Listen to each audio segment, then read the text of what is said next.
G'day guys, my name is CJ. This is the brand new Pixel 6a, and this gives you the Pixel experience without breaking the bank. Let's take a look.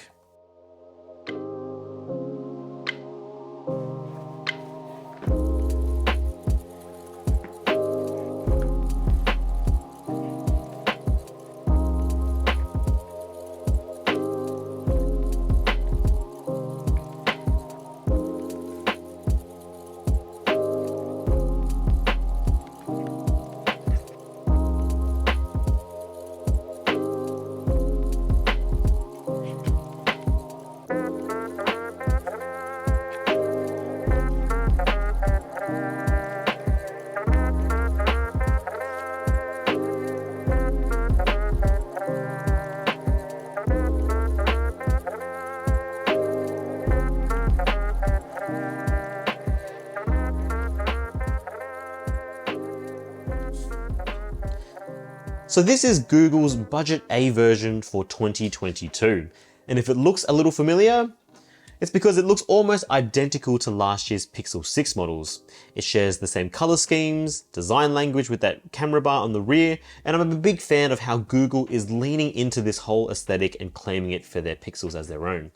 Kind of like how Apple claimed the notch for their products. Now the 6A follows Google's winning trend of all their A devices, starting with the 3A through to last year's 5A, which, thanks to supply chain issues, skipped most countries except for the US and Japan. So I never got my hands on that one, but I heard it was pretty cool. Anyway, the world does get the 6A this year, and it's everything we love and expect it to be.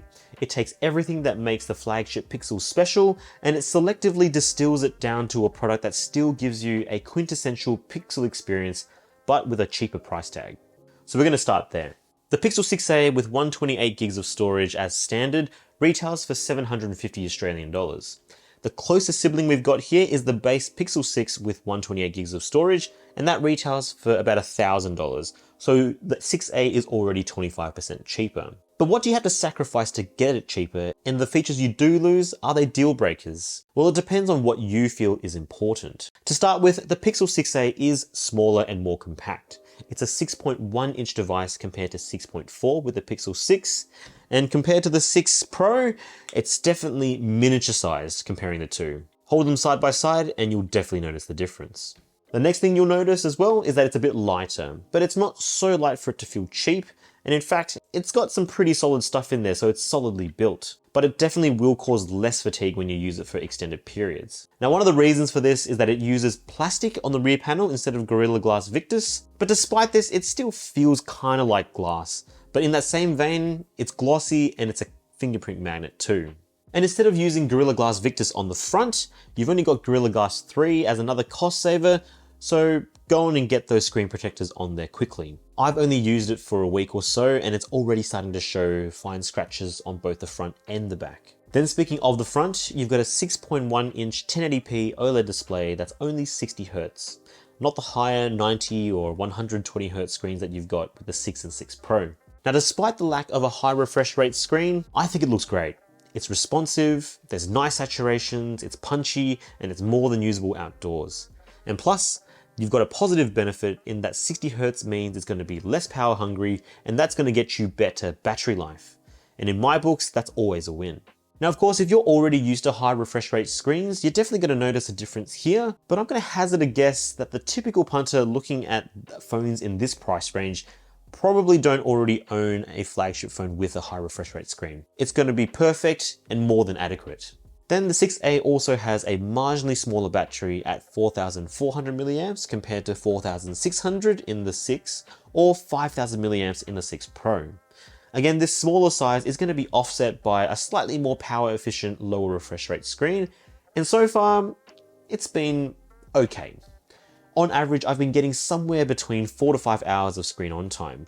This includes a lot of regular internet browsing, social media scrolling, photo taking, and also a lot of YouTube streaming. I've been regularly getting to the end of the day with around 20% battery left, and there's actually been a couple of occasions where I've had to plug in for a quick top up only to feel comfortable to get through the day. Now, you've still got the Pixel adaptive battery function working hard to learn your habits, so it's going to be really interesting to see a few months down the track with regular use to see if the battery life improves. But right now, I would place the battery life in just the okay category. And it certainly lasts longer than the 4A used to, so it's a sign of progress. But on the topic of power, the 6A doesn't have wireless charging, which is a bit of a bummer since I've got so many wireless chargers lying around. So you're going to have to bring your USB cable. But having said that, it is also capable of 30 watts wired charging, kind of like its bigger brethren. But no, it still doesn't come with a charging brick. Thanks, Apple. Now internally, the 6A has 6 gigabytes of RAM compared to 8 gigs in the 6. But honestly, this hasn't really been an issue and I haven't noticed any major problems multitasking, especially since it shares, other than RAM, the same internals like the 6 with its Tensor chip. Then finally, the other main difference is with its cameras. Now sure, looking at it on the surface, it comes bundled in a very similar package in the camera bar, but the actual hardware, including the sensor itself, is unfortunately old news, and we've seen this in previous Pixels dating from the 5A all the way back to the Pixel 3. There's no 50 megapixel beast here with the larger sensor like we see in the 6 and the 6 Pro. Instead here we've got two 12 megapixel sensors shooting from the wide and the ultra wide lens. And you can certainly see a noticeable difference in depth of field and general micro contrast. But the benefit of owning a Pixel is that you get all the smarts and computational experience that Google has. So despite all this older hardware, the 6A is still a really capable shooter and the photos really look quite good. On top of this, the UI is super snappy and there's not been a single hint of shutter lag, which is awesome. This includes the selfie camera, which is a tried and tested 8 megapixel shooter that is wide enough for most scenarios and photos still look good, helped massively by Google's computational algorithms. Much of this is thanks to the Tensor chip. The older hardware really benefits from this extra juice to produce nice looking photos without much effort. This is a massive difference compared to shooting with the 4A, the 5, and even the 5A, despite having similar camera hardware. And honestly, the photos we're getting out of the Pixel 6A is some of the best that we've got, especially in good lighting. Now, dynamic range is still great, photos are punchy and pleasing to look at, and color accurate. Though I do sometimes feel it can still be a little heavy-handed with over-sharpening photos, though I don't think that's unique to the 6A, because you do see a little bit with the 6 Pro as well. Plus, thanks to the Tensor chip, you still get all the cool software and AI features like face unblur for motion shots, real tone for accurate skin color, and of course the awesome Magic Erasure tool, which low-key was still one of my favorite features in the Pixel 6. Now there were two very clear categories that people complained about with the 6 and the 6 Pro. The first one being the fingerprint sensor being pretty slow and unreliable, and the second thing being that mobile network performance wasn't that great. So let's talk about that. Now, one of the big rumors that went around about the 6A that made a lot of headlines was that it was supposed to include an updated fingerprint sensor so that it would perform better than the Pixel 6 and 6 Pro. So in the 6A, the sensor is pretty much in the same spot as the 6 and 6 Pro, but when we talk about speed and accuracy, I'm not that convinced that it's any different. When it comes to speed, it's not any faster, and I'm probably getting just as many misses with the 6A compared to the 6 Pro. So honestly, you'll probably find more reliable and quicker fingerprint sensors out there in other models. So if you were hoping for a major upgrade here, I'm not gonna hold my breath. But who knows, maybe your experience might be different. Now, the other thing I wouldn't hold my breath is that you'd find any differences with mobile network performance either. So yes, the 6A does have the Tensor chip with the 5G modem, and it is more than capable of picking up a 5G signal. In fact, my house has a pretty good Optus 5G signal all around, and the 6 Pro, compared to other phones like the S22 Plus I reviewed not long ago, check it out there, really didn't perform that well.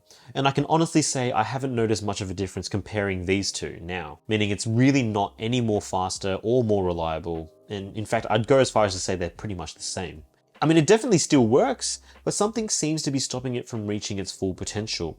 And I wonder if this is down to the Tensor chip itself, which wouldn't be surprising considering they share the same chip. And so we'll definitely see if there's a change with this year's Pixel 7. And be sure to be subscribed to see that when it drops later in the year. And that really is where the main differences lie. You've got a smaller size, which is arguably more comfortable, a slower screen, which is arguably more power efficient, a slightly smaller battery, you've got less RAM and older cameras. And yet it still retains the Google Tensor chip with its smooth performance. It still has a nice soft touch aluminium frame. It still has IP67 water resistance, which was missing in the older 4A. It still has a punchy stereo speaker setup that gets really loud, making it a great content consumption device. And it still has a really solid vibration motor with really nice tight and punchy haptics, and that's almost unheard of in mid-range devices, so that's awesome.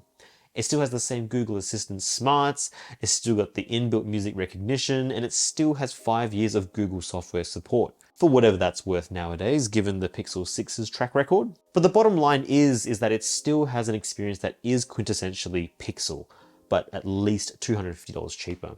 Now, with the way things are going with inflation and the cost of living, a saving of $250 is going to be huge for a lot of people. So for $750, you are still getting a great example of a Pixel. And I think for most people in the market for a mid-range device, the 6A ticks all the right boxes. I mean, sure, when you compare it to a flagship, there are certainly compromises, but they are to be expected in a mid-range budget phone. It nails all the important bits and it's been one of the best out there. And it's going to remain an automatic recommend for those who absolutely refuse to use an iPhone, but still want a cheaper Android phone. The only scenario where I would question this is if you can find a Pixel 6 at a discounted rate. There are some deals to be had around, and if you can get your Pixel 6 at a similar price point to the 6A, then sure, grab a Pixel 6 because it has the 6A and more. But in any other scenario, the 6A, you can't go wrong with that. But what do you think about the Pixel 6A? Do you think it's a good mid-range device, or which one would you choose instead? Let me know in the comments section below. Thanks for watching, guys. If you enjoyed it, give us a like, subscribe for more, and ding the bell icon so you don't miss out. Stay safe out there, and I'll catch you in the next one. Cheers.